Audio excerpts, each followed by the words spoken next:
नमस्कार। आज हम अमेरिका और ईरान के बीच जो हाल में तनाव एकदम से बढ़ा है, उस पर थोड़ी गहराई से बात करेंगे।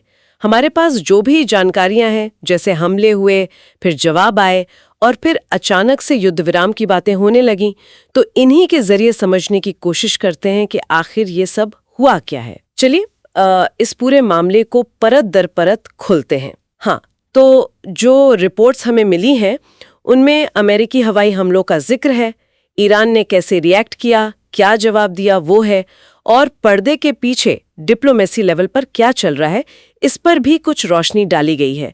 हमारा मकसद यही है कि इन सारी घटनाओं के जो सबसे अहम पहलू हैं वो सामने लाएं। तो बात शुरू होती है 22 जून से। अमेरिका ने एक ऑपरेशन किया, ऑपरेशन मिडनाइट हैमर। रिपोर्ट्स के मुताबिक इसमें B-2 बॉम्बर्स और टोमाहॉक मिसाइलें इस्तेमाल हुईं और निशाना बनाया गया ईरान के नतान्स, फोर्डो और इस्फहान में जो न्यूक्लियर ठिकाने हैं उनको। राष्ट्रपति ट्रंप ने तो कहा कि ये जबरदस्त कामयाब हमला था जिससे भारी नुकसान हुआ।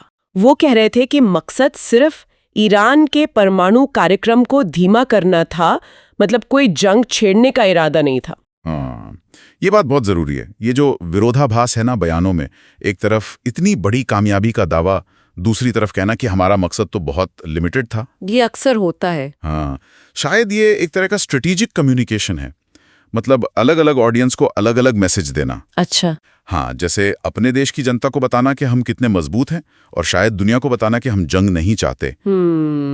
समझ रही हूँ। तो फिर इस अमेरिकी हमले का जवाब कैसे आया? तो अगले ही दिन 23 जून को ईरान ने जवाब दिया, operation glad tidings of victory नाम से।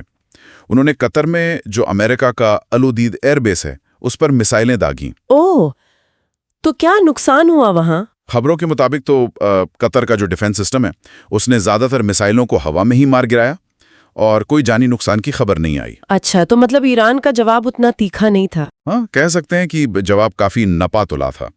देखिए, भले ही राष्ट्रपति ट्रंप ने कहा कि ये कमजोर जवाब था, लेकिन ये ईरान की तरफ से एक सिग्नल तो था ही, अपनी ताकत दिखाने का, अपना इरादा जाहिर करने का। शायद इतना बड़ा नहीं कि अमेरिका पूरी तरह से जंग में उतर आए, लेकिन इतना जरूर कि उनकी बात पर ध्यान दिया जाए। और वो चेतावनी वाली बात भी थी ना? बिल्कुल। ये भी बहुत अहम है कि ईरान ने कथित तौर पर हमले से पहले वार्निंग दी थी, जिसकी ट्रंप ने तारीफ भी की और कहा कि ये शांति का समय है। अच्छा, ट्रंप ने तारीफ की? जी, इससे थोड़ा लगता है कि शायद ईरान भी टेंशन को एक लिमिट से ज्यादा बढ़ाना नहीं चाहता था। और फिर इसके फौरन बाद ही युद्ध विराम का ऐलान हो गया। हाँ, बहुत तेजी से।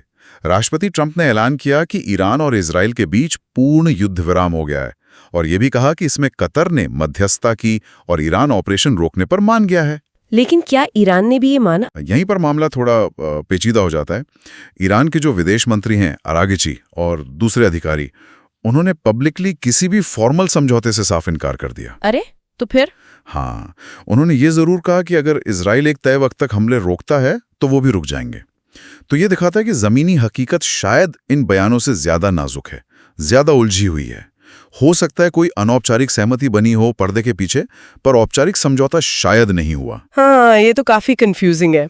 अच्छा, अमेरिका के अंदर क्या चल रहा है इस पर? हाँ, वहां भी काफी हलचल है। CIA डायरेक्टर राटक्लिफ और DNI, मतलब director of national intelligence, Tulsi Gabbard, वो कांग्रेस को ब्रीफिंग देने वाले हैं।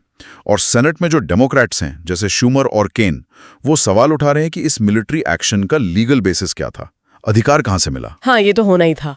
और बर्नी सैंडर्स और AOC जैसे नेता तो एक्शन के संवैधानिक अधिकार पर ही सवाल खड़े कर रहे हैं। सही, ये अमेरिका की अंदरूनी राजनीति को भी दिखाता है। बिल्कुल, और इसका असर सिर्फ इन दो देशों तक ही नहीं है, इसका असर पूरे क्षेत्र पर पड़ रहा है। वो कैसे? ईरान की जो संसद है, मजलिस, वहां हॉर्मस जलडमरू मद्दे को बंद करने की धमकी देने पर वोटिंग हुई है। ओहो, स्ट्रेट ऑफ हॉर्मुज, वो तो बहुत ही अहम रास्ता है तेल के लिए। जी हाँ, दुनिया का करीब 20% तेल वहीं से गुजरता है। हालांकि इसे अभी फाइनल मंजूरी नहीं मिली है, पर सिर्फ इस धमकी ने ही तेल बाजार में हलचल पैदा कर दी है। जाहिर है। और दुनिया भर की ताकतें वो सब कह रही हैं कि भाई तनाव कम करो।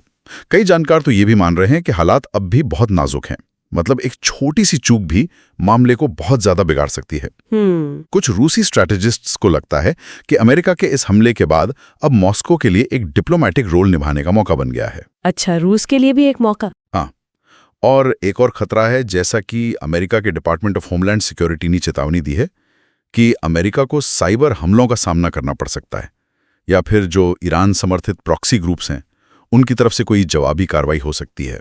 मतलब सीधा जवाब न देकर दूसरे तरीकों से। बिल्कुल, हो सकता है ईरान का वो नपातुला मिसाइल हमला भी इसी बड़ी रणनीति का हिस्सा हो, सीधे टकराव से बचना और दूसरे तरीकों से जवाब देना। तो कुल मिलाकर देखें तो कुछ ही दिनों में बहुत कुछ हो गया।